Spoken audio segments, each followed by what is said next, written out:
What's going on, guys, and welcome. It is Sunday afternoon. I'm a little bit late, but we are closing out the 28th week of investing on our channel where we put $50 every Monday through Friday into a dividend investment portfolio.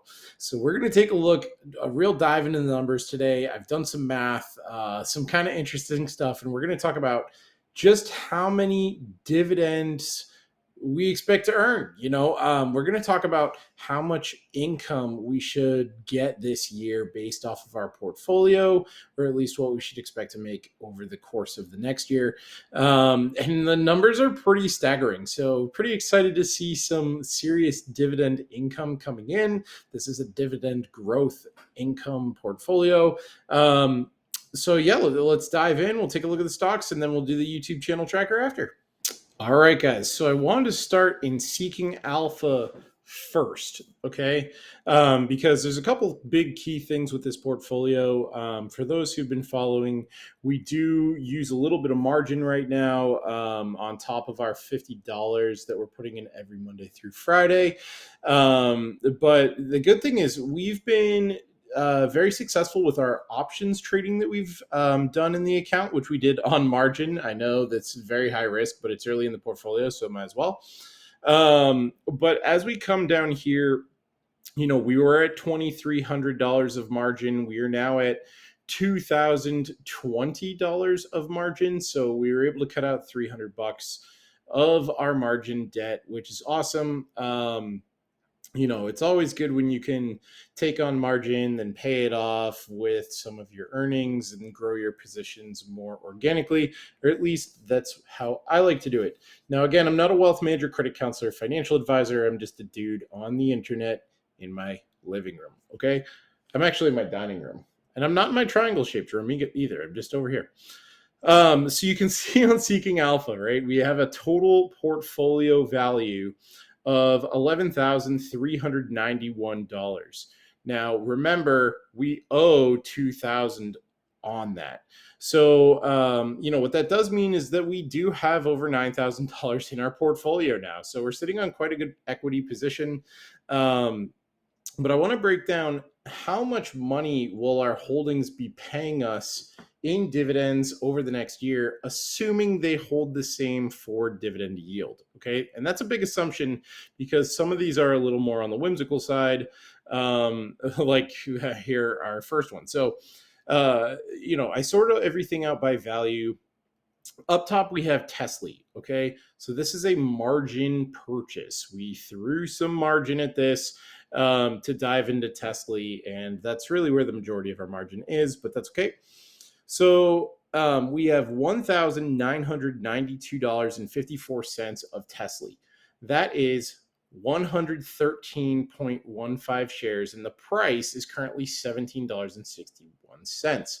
So again, talking about our total forward dividend yield, the current forward dividend yield rate is 72.65%. So if you take what is 72.65% of $1,992, we should earn over the next year $1,447.58 from holding Tesla. I have my iPad over here with my notes.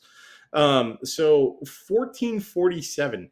I don't think that's sustainable at all. I don't. It can't be. It's ridiculous. But as long as Tesla's going to crank out good news and the AI revolution and all this stuff is going on, look, I think Tesla's a decent play, at least for now.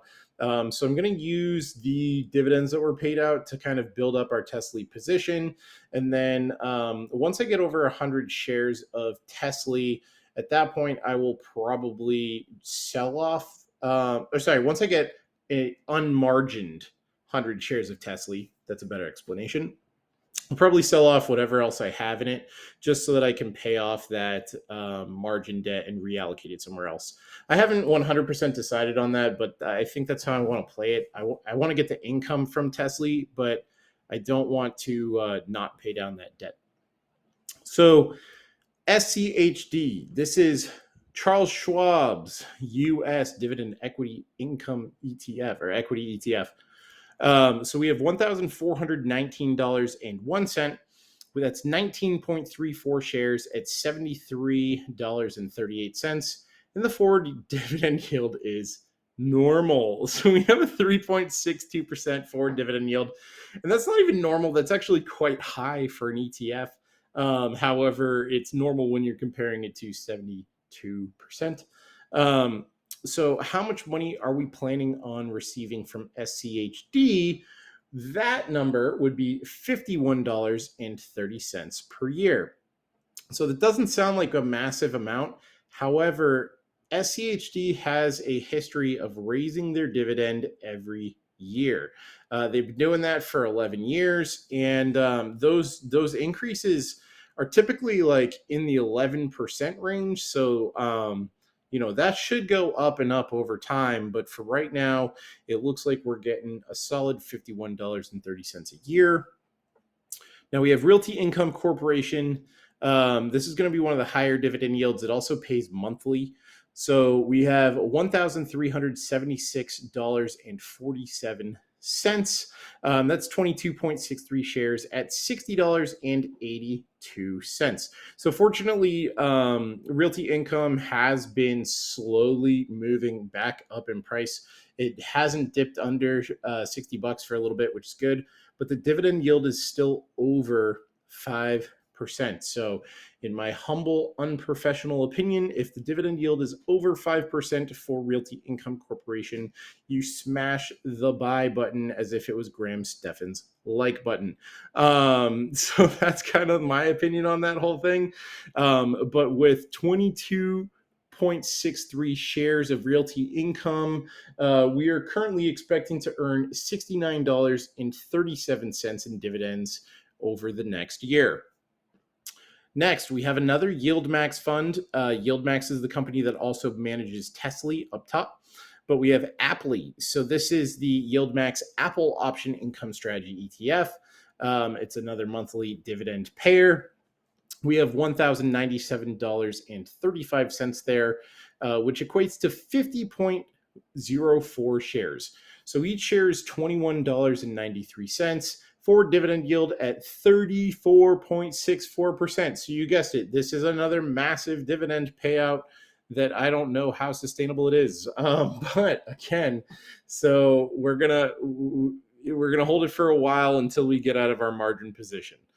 But so that dividend yield on our $1,097 worth of shares should, if things stay the same, pay us $380.12 over the next year. Guys, you can already see the trend. Like we're getting paid quite a bit of dividends over the next year, it looks like, if things continue on the same trajectory that they're at currently. JEPQ, this is probably my favorite holding in the portfolio for right now. This is JP Morgan NASDAQ Equity Premium Income ETF. So what that mouthful means is that it's basically a bunch of tech stocks. So right now we're hearing a lot about, a new technology stock boom, the AI boom, all that stuff. So this fund holds those positions, right? So like 11% of this fund is currently Microsoft, if that Microsoft shares, if that means anything. You know what I mean? It's Tesla, it's Microsoft, Nvidia, Amazon, Meta, all those companies. They hold them and then they sell covered calls on them to generate income. Because of that income, they're able to pay a nice monthly dividend while still seeing growth in the actual fund from holding the shares. So, we have $857.53 there. That's 17.58 shares, and that's at $48.78 per share. Forward dividend yield is currently 9.02%. This is not a consistent dividend. This does go up and down. It's not like a set thing where we're going to get roughly this amount. And really none of them are. But like Realty Income Corporation has gone up every year. SCHD goes up every year. It's just one of those things that Some months you get a great payout from JetQ, some you get a good payout from JetQ. But anytime you get a payout is good, in my opinion, especially when it's monthly and the forward dividend yields 9%. So from JetQ, we are expecting to get $53 even. That's weird to look at, but we're expecting to get $53 even from JetQ. MPW. Okay. So of these stocks, we're putting $5 a day into MPW and down. MPW is our highest performing stock in the portfolio right now. That is a unbelievable thing to be able to say right now. But it is true that MPW is the highest performing asset in our portfolio. Yeah, it's crazy. I never thought that would happen. Well, I did, but I said it, but I didn't believe it. Well, I did believe it because I did it. I don't know. You know when you do something, you're just like, you think it'll happen, but you're surprised when it does. That's how I feel about MPW. So we have 76.9 shares of MPW. It's currently priced at $9.84 with a 11.79% forward dividend yield. So, extrapolating that out, it looks like we should be earning $89.22 this year just from MPW. Yeah, that's insane. I love it. I love that worked out. BlackRock. So BlackRock is a very big comeback story on the portfolio as well. We have $747.21 there. That is $1.03 shares at $728.03. Sorry, per share. Dividend yield a little on the lower side now that we've seen such a big price spike, but it is 2.75%. And BlackRock, that means it should be paying us $20.55 over the next year. Pepsi. So Pepsi we have $734.28. We have 3.9 shares, and the price of Pepsi is bouncing back up. So we are at $188.21 per share. Forward dividend yield has fallen below 2.7, which is okay. We're at 2.69. It's basically the same thing. But with that, we should be earning $19.75 over the course of the next year. JEPI. So JP Morgan Equity Premium Income ETF. If that sounds very familiar, it is very familiar. So instead, basically the difference between JEPI and JEPQ is JEPI is not tech stocks. It's just a big grouping of stocks. It's way more diversified. It's not as tech heavy. It kind of, it is what it is. And it's been around longer than JEPQ. Same basic team behind JEPI and JEPQ. And it's been very successful. One of the bigger funds that people do put money into that are looking for income. But we have $727.88 there. That's 13.16 shares, and the share price is $55.32.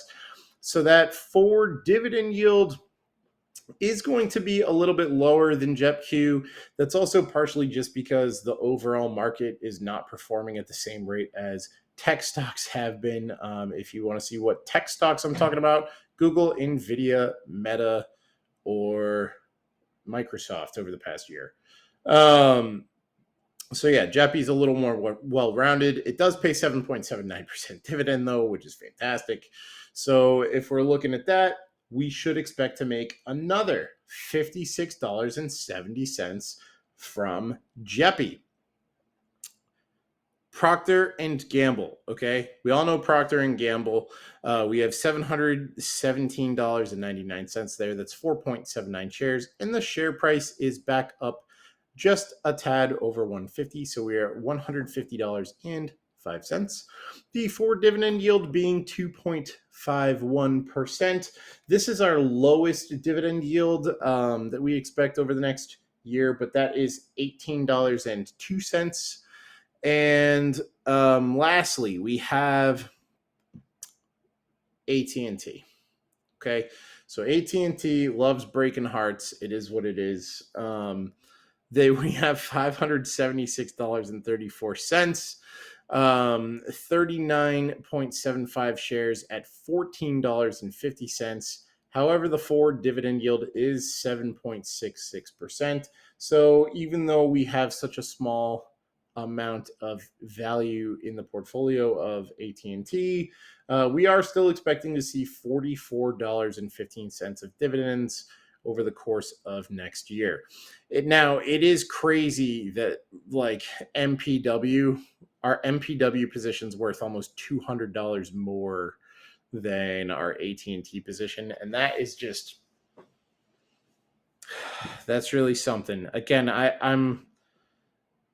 I'm waiting it out. I'm gonna try to hold strong with AT&T through the end of the year. I think maybe before the end of the year I'll switch it out.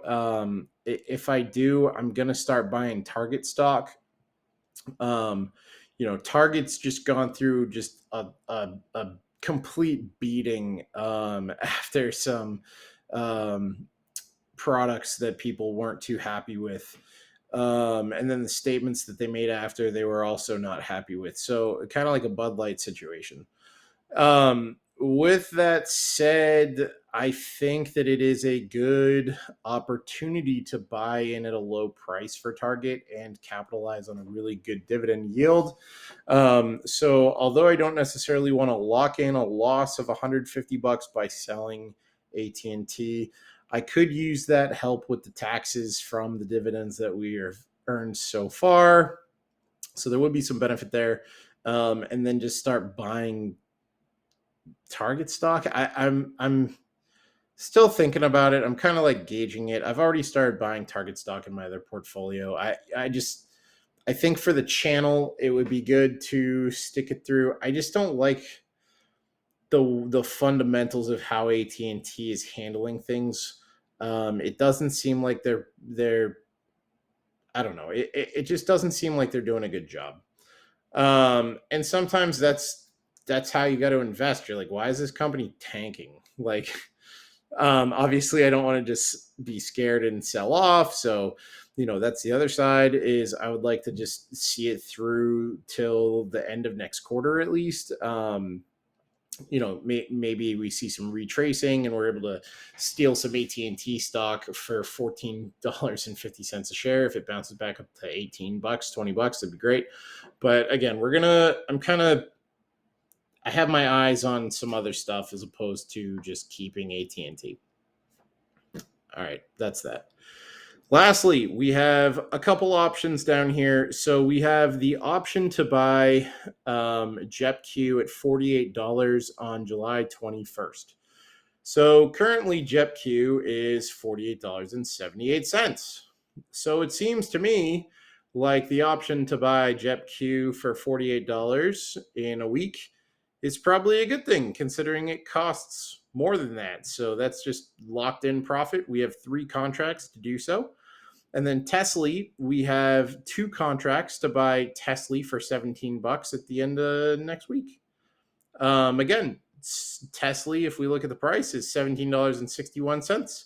So to buy something that costs more than $17 for only $17, that sounds like a good deal. Those are the contracts that we have, and that is what we've got going on for options. So we're going to dive into the YouTube channel tracker, and that is where I will give you the tally of our total expected earnings from our dividends. All right, so we're going to follow this blue line right across. Today is July 16th of 2023. Weight loss, we're still not tracking it. We're kind of getting back into the gym slowly. I'm not diving back into the gym as fast as I wish I was, but investment balance. So our total equity position in the portfolio is now $9,391.85. So that is a huge gain over where we were. It's now reflecting the money that we've put in, so that's nice. So dividends earned. Um, we did get a solid dividend payout. So we're now at $141.54 of total dividends earned in the portfolio. A lot of people talk about the dividend snowball where the payments just get bigger and bigger and bigger and bigger and bigger. And like this is a really good example. So if we look from the beginning of this thing and just look at like how little the dividend payments were and how long it took to get them to like matter. I mean, the first month we were excited to get like 30 cents, right? And then the next payout came, it was 40 cents and then a couple bucks, and we were like, yes, we got a couple bucks. And then like, these each line here is a week. So when we're getting a week, a month goes by, a week and a half goes by, and then we get $10 or $7 or whatever. Now a week and a half goes by and you can see it accelerating pretty quick. I mean, this is $20, $23, and that's not even over the course of a week. We still have more stuff coming out. Like, it's unbelievable. So, it's really fun to see the growth of the dividend payouts is really starting to accelerate, and it's only going to keep on going. And I don't want to act like $20 a week is a big deal, because it's not. Our goal for this portfolio is to retire early, and $20 a week is not going to get us there. But we can see that the trend is in the right direction and that we are gaining more profits more frequently. It's just an awesome thing. So when we go to our total growth, you can see a similar situation. So we were up 1693. We had a really bad week and we lost $600 of profit, which was brutal. But then we got that $600 of profit back by not panicking. Okay, we didn't panic. We hold our positions. We followed through with our options trades, and that was a big deal. So we got that money back. Now we have this investment balance. It's looking really good.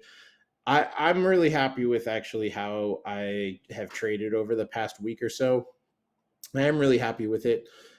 Do I think I sold off some Tesla perhaps a little bit too early? Yes, I definitely did. Okay, I sold off some Tesla contracts for too cheap because I wanted to make sure that I didn't get burned.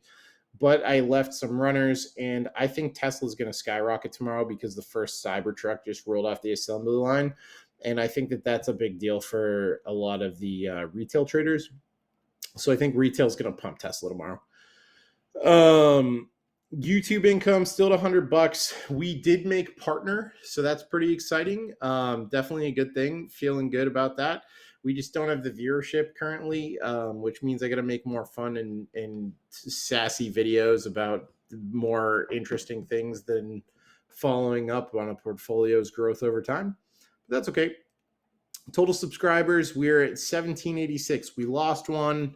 It hurts. I'm sorry. Whatever I said, whatever I didn't say, my bad. To the rest of you guys, thank you for sticking around. Total views, we have 209,074 total views. So we're getting there.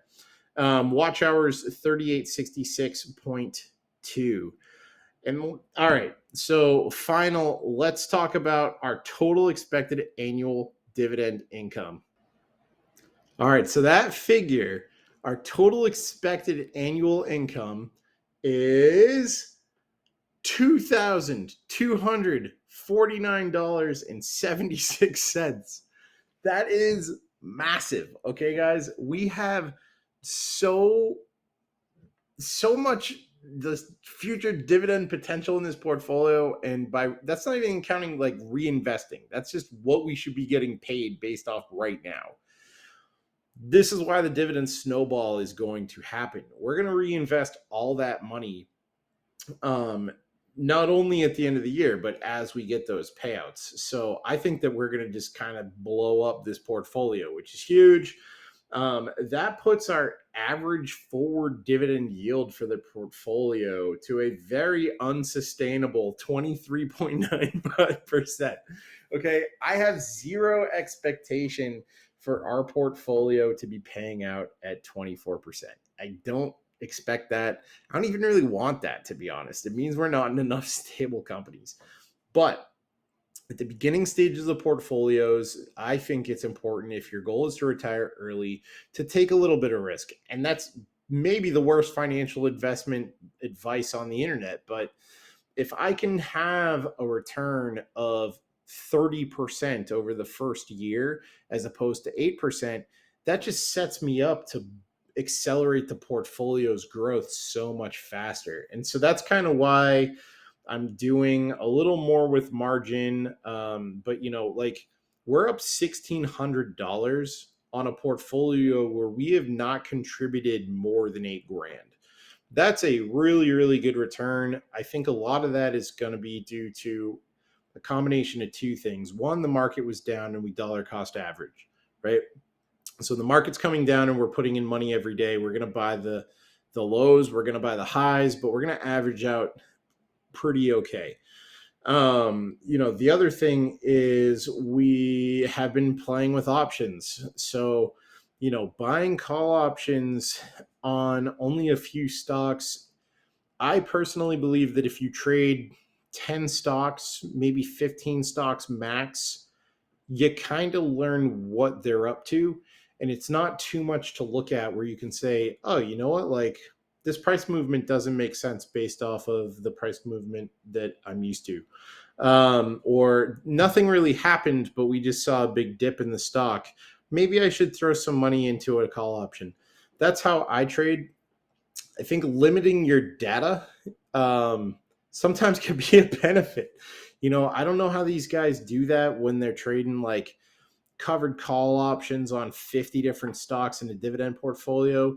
That's probably really good for them. It just doesn't work for me. I want to be able to make more consistent money. And I just don't have the ability to personally track 50 stocks so accurately and so consistently that I know when's a good time to buy and, how the market's going to react.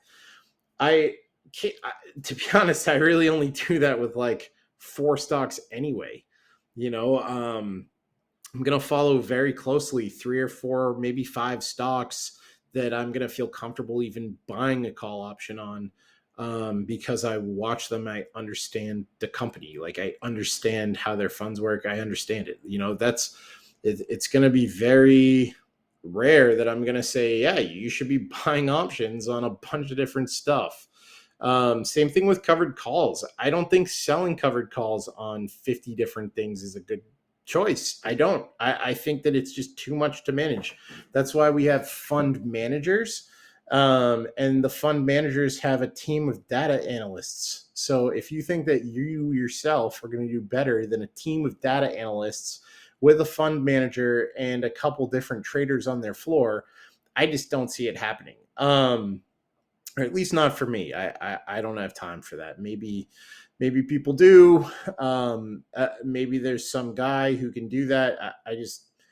We see too much on the internet, I think, where people are like, hey, let's do, I have 50 different things in my portfolio, 45 things in my portfolio. I sell covered call options on them all so that I can earn income and boost it. Maybe that's good in a full-time scenario. Again, I just pick 3, that's my opinion. So, yeah, I mean, we've been really, really good with just following a simple strategy that seems to be working for me. Doesn't mean that it'll work for you. And again, sorry for the rant. I don't want to sound negative, but I think a lot of times we get advice that's maybe too aggressive for all of us. But like, if you know a company really well, like, let's just dumb it down. So like, here's a good example. Let's say you love Domino's, right? You can buy Domino's stock. Domino's stock cranks. It's a dividend payer. They reinvest a lot into their company. It's not a bad stock. I don't own it right now, but I have in the past. It's decent stock, right? I wish I still had it, to be honest, but it's easy to understand if Domino's comes out with like a new product and you're like, this slaps, this is going to be the next wave in pizza. Like, I can't believe that Domino's came out with this. I'll never go to Papa John's again. Buy a call option. Like, That's how I trade, guys. So like with JetQ, I have those JetQ options, which I bought for $10, and I'm currently selling them off for about 110. So that's a massive increase in profit. But it just boils down to two things. It seemed like the Microsoft trade, the Microsoft acquisition of Blizzard. It seems like that's going to go through. Apple, who's a big portion of that, came out with those glasses things, and they're saying that they're a player in the self-driving car market now. So that sounded good. Tesla has just been crushing it with their earnings reports. That sounded good. And then Facebook is coming out with their new Twitter clone thing. And like, that all sounds good. So it's like, let's buy some options. Let's throw somebody at it. These all sound like great news. And Amazon Prime Day. That was the other one. That was the other thing. Amazon Prime Day. We looked pretty good, like always. So I'm like, all right, we got Prime Day. We got Apple blowing up with their glasses thing. We got Microsoft is probably going to buy Activision. We have Nvidia is making chips for AI stuff. Like everything in there. I was like, okay, all these stocks are going to boom. Nobody knows what JetQ even is. I feel like I'm the only guy on the internet who talks about JetQ. So like, let's buy some JetQ call options, and then boom, every $10 they threw in turned into 110, and that's unbelievable. And you just keep doing it. So again, follow a couple things you understand. If you want to get into call options, expect whatever you buy a call option on, you'll lose. I bought some call options on AT&T because it bottomed out, and then I was like, oh, it didn't bottom out. So like I lost $50 in this portfolio, right? So in this portfolio, this past week, I lost $50 on some AT&T call options, So if you're gonna throw out $50, you might lose it. And I did that on margin. So yeah, not great. But I also took that risk because the reward that I've gained from the Tesla call options and the JetQ options really kind of warranted, like, all right, let me see if I can take another risk. And that's always a wake up call for me to say, all right, maybe we should tone it back down with these options. Maybe we're playing a little aggressively. Like, I don't want to get into a gambling mentality. I want to get into an educated investment mentality. And sometimes the fun of it replaces the research of it. And, you got to kind of pull yourself back sometimes. But we've reined ourselves back in. We're doing well. We're looking at things intellectually. And for now, it looks like we're set up to make $22.50 in dividends over the course of the next year. And that's without reinvesting dividends and without adding more investment over the course of that next year as well. So, could it be double that? Probably not. I'm not in a rush to put more money into Tesla, or at least not right at this time. Anywho, but yeah, so that's pretty much what's going on. Aside from investing, just been really busy doing all sorts of stuff. A lot of work, and but yeah, as always, I wish you guys happiness, health, and wealth. And with that, we'll see you tomorrow.